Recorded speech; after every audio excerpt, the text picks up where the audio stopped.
আপুনি জানেনে যে আপোনাৰ শৰীৰত 5টা নহয় আচলতে 11টা ইন্দ্ৰিয় আছে আৰু এই 11টা ইন্দ্ৰিয়ই আপোনাৰ জীৱন নিয়ন্ত্ৰণ কৰি আছে।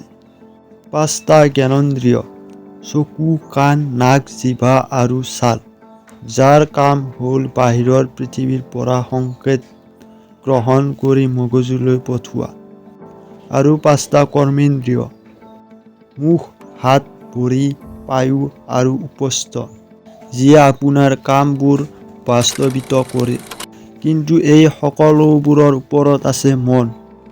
মন হ'ল এজন মেনেজাৰৰ নিচিনা, যিয়ে ইন্দ্ৰিয়ৰ পৰা পোৱা তথ্যবোৰ বিশ্লেষণ কৰে। উদাহৰণস্বৰূপে, যেতিয়া আপুনি চকুৰে এখন কিতাপ পঢ়ে, মনে সেইটো বিশ্লেষণ কৰে আৰু হাতেৰে আপুনি ডায়েৰীত নিজৰ লক্ষ্য লিখে।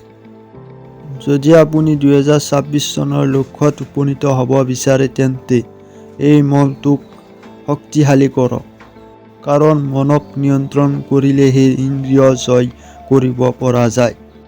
এনেকুৱা আৰু 1% বেটাৰ ভিডিঅ'ৰ বাবে চেনেলটো ছাবস্ক্ৰাইব কৰক। ধন্যবাদ।